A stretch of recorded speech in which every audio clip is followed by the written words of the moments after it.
और वहीं देख लिया अगली बड़ी खबर सामने आ रही है। यूपी उपचुनाव के लिए समाजवादी पार्टी की पहली लिस्ट जारी हो गई है और इस पहली लिस्ट में 6 उम्मीदवारों के नाम का ऐलान किया गया है। आपको बता दें कि करहल से तेज प्रताप यादव को टिकट मिला है, सीसामऊ से नसीम सोलंकी, फूलपुर से मुस्तफा सिद्दीकी, मिल्कीपुर से अजित प्रसाद को टिकट दिया गया है, कटहरी से शोभावती वर्मा और मंझवा से ज्योति बिंद को टिकट दिया है। तो ये 6 नामों की लिस्ट आज समाजवादी पार्टी की तरफ से यूपी में होने वाले 10 सीटों पर विधानसभा उपचुनाव के लिए जारी कर दी गई है।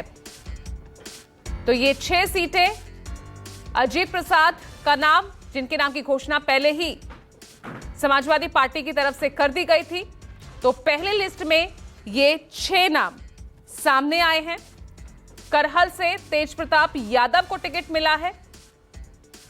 इसके अलावा सीसामऊ से नसीम सोलंकी को टिकट दिया गया है। तो पहली लिस्ट 6 उम्मीदवारों की समाजवादी पार्टी की तरफ से जारी हो गई है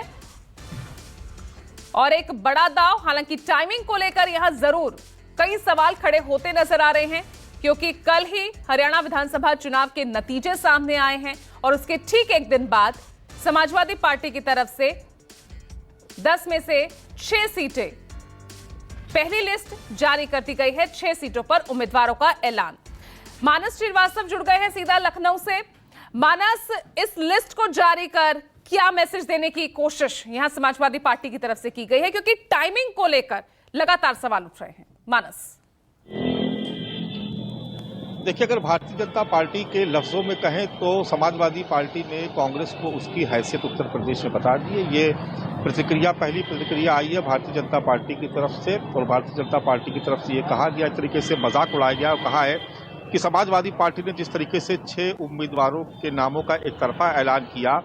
दरअसल समाजवादी पार्टी ने कांग्रेस को उसकी हैसियत बताने का काम किया है। और साथ में ये भी दावा किया गया है कि जिस तरीके का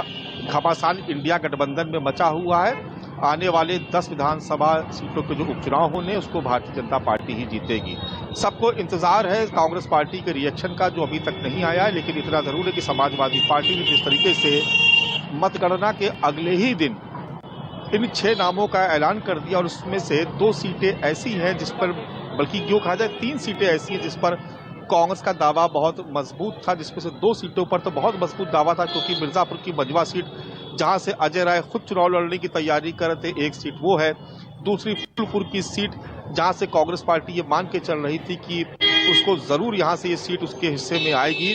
और तीसरी मिल्कीपुर की भी बात की जा रही थी, लेकिन उसमें बहुत दम नहीं था, क्योंकि अवधेश प्रसाद वहां से चुनाव जीत के आए थे, सांसद बने हैं, उनके बेटे का ही नाम लगभग तय था। लेकिन इन 2 सीटों पर जिस तरीके से कांग्रेस को एक तरीके का झटका दिया है समाजवादी पार्टी में, निश्चित तौर पर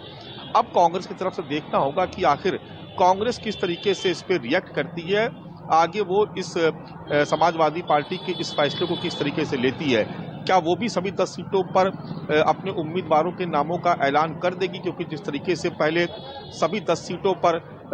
प्रभारी घोषित किए गए, प्रभारी घोषित करने के बाद उन सभी 10 सीटों पर संविधान बचाओ कार्यक्रम घोषित किया गया, उसके बाद उन्हीं 10 सीटों पर बाद में मीडिया प्रभारी घोषित कर दिए गए। तो एक तरीके से कांग्रेस पार्टी ये संकेत और ये संदेश समाजवादी पार्टी को देने की कोशिश कर रही थी कि उसके दावेदारी भी उत्तर प्रदेश में कम नहीं है, उसको कमतर बिल्कुल भी ना आंका जाए।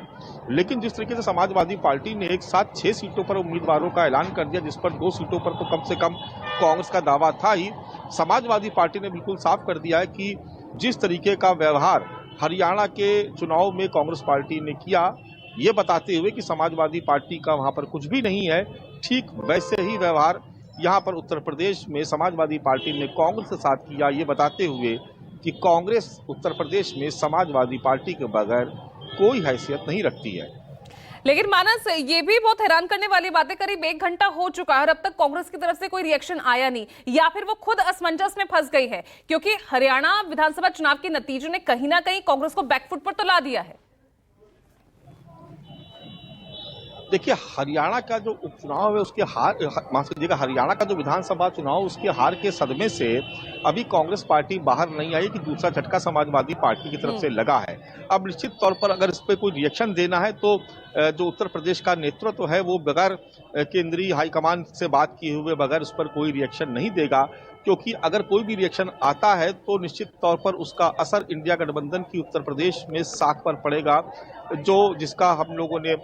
नज़ारा देखा था उत्तर प्रदेश में जब लोकसभा चुनाव हो रहे थे, तो उत्तर प्रदेश में किस तरीके का शानदार प्रदर्शन इंडिया गठबंधन ने किया था। तो ये तो एक बात तय है कि समाजवादी पार्टी और कांग्रेस जब मिलकर चुनाव लड़े तो हालात बहुत बेहतर बने, लेकिन हमको ये भी समझना होगा कि वो लोकसभा का चुनाव था और अब जो उपचुनाव होने हैं दरअसल ये विधानसभा के उपचुनाव हैं। विधानसभा और लोकसभा चुनाव में बिल्कुल सियासी समीकरण पूरी तरीके से बदल जाते हैं। उसका बहुत बड़ा फैक्टर होता है मुस्लिम वोट बैंक,